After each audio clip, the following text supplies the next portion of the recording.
Hey everyone, welcome back to the channel. Today, we're diving into some major international developments that have been making waves across the globe. And trust me, there's a lot to unpack here. Just a few days ago, Qatar's Prime Minister, Sheikh Mohammed bin Abdulrahman bin Jassim Al Thani, sat down with U.S. President Donald Trump in New York for a high-stakes dinner meeting. This wasn't just a casual get-together.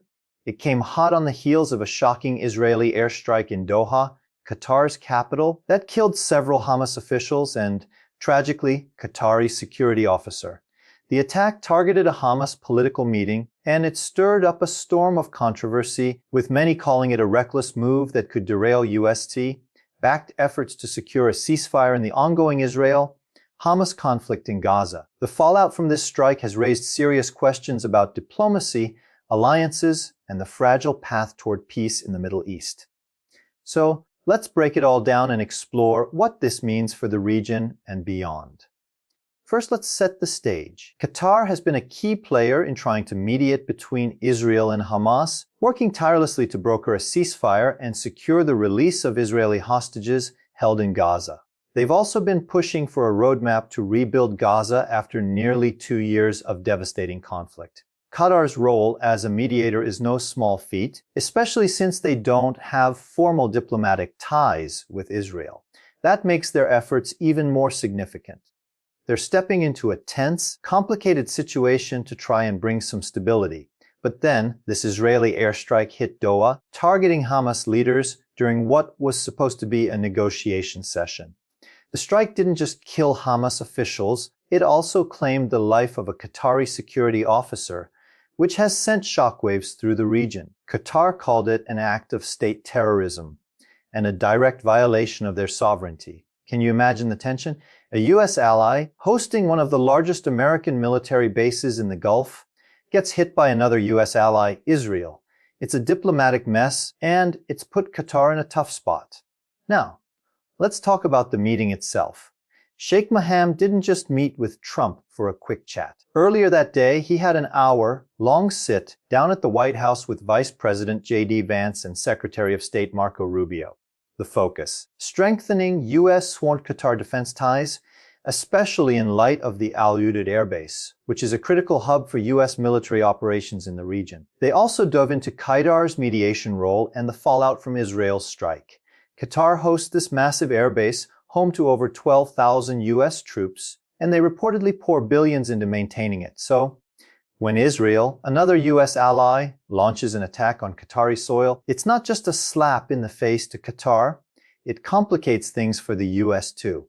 President Trump was reportedly furious about the strike, calling it a unilateral move that kind of threw a wrench into both U.S. and Israeli interests. He even told Israeli Prime Minister Benjamin Netanyahu that he was very unhappy about it and assured Qatar's leadership that it wouldn't happen again. That's a bold statement, but can he back it up? Here's where things get even more interesting. The U.S. joined other members of the United Nations Security Council in condemning Israel's strike, which is a rare move. Usually, the U.S. has Israel's back on almost everything, so this condemnation signals some serious frustration. Qatar, meanwhile, has vowed to keep pushing forward with its mediation efforts despite the attack. That's a big deal. They're saying, look, we're not going to let this stop us from trying to bring peace. Sheikh Mohammed has been clear that Qatar won't tolerate violations of its sovereignty, and they've even formed a legal team to pursue action against what they call Israel's rogue act.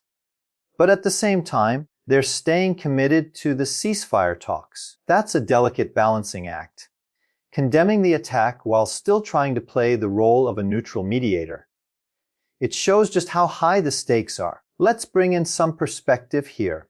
Imagine you're Qatar, you're hosting Hamas leaders in Doha at the request of the U.S., and with Israel's approval, going back to 2011, you're facilitating talks to free hostages and end a war that's killed thousands. Then, out of nowhere, Israel bombs your capital during these negotiations. It's not just a breach of trust, it feels like a deliberate attempt to sabotage the process.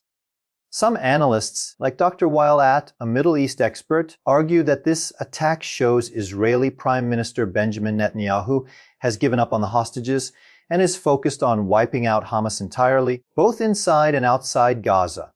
Dr. 8 didn't mince words. He called it a stab in the back. For both Qatar and the U.S., he even questioned whether the U.S. was truly in the dark about the attack, pointing out that American intelligence and defense systems at Al-Udeid are some of the most advanced in the world. Could Israel really pull this off without the U.S. knowing? That's a question a lot of people are asking.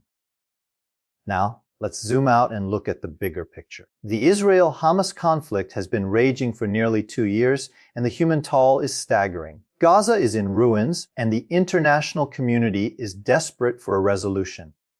Qatar's been at the forefront of trying to negotiate a ceasefire, and they've had some success. 2/3 of the Israeli hostages have been released through their efforts. But this airstrike threatens to undo all that progress. It's not just about Qatar, it's about the message it sends to the region. If Israel can strike a U.S. ally like Qatar, what's stopping them from escalating further? And what does that mean for the U.S.-Qatar relationship, which is already strained by this incident? The U.S. relies on Qatar for its strategic military presence in the Gulf, and Qatar relies on the U.S. for protection. But when an ally like Israel attacks, it raises questions about what that protection really means. On top of all this, there's the broader question of peace in the Middle East. The United Nations General Assembly recently passed a resolution supporting a two-state solution between Israel and Palestine, with 142 countries voting in favor. That's a huge show of global support for a peaceful resolution. But Netanyahu's government has been clear.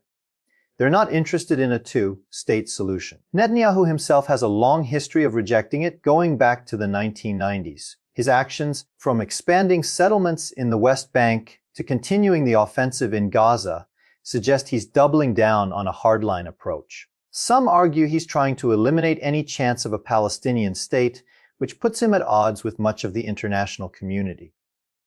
Qatar, on the other hand, is pushing for a future where Israel and a Palestinian state can coexist peacefully. That's a tough sell when one side seems determined to keep fighting.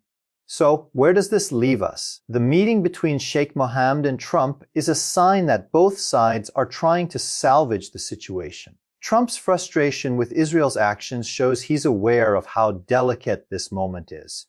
Qatar's commitment to mediation, even after the attack, is a testament to their determination to keep the peace process alive.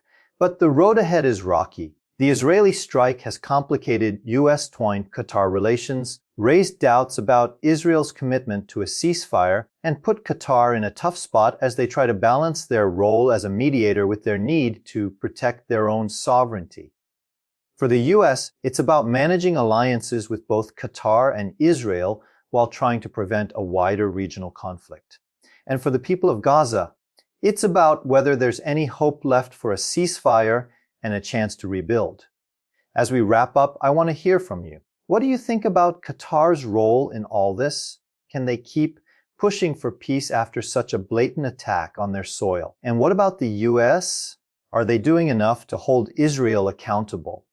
Drop your thoughts in the comments below, and let's keep the conversation going. If you found this deep dive helpful, give us a like, hit that subscribe button, and ring the bell so you don't miss our next update.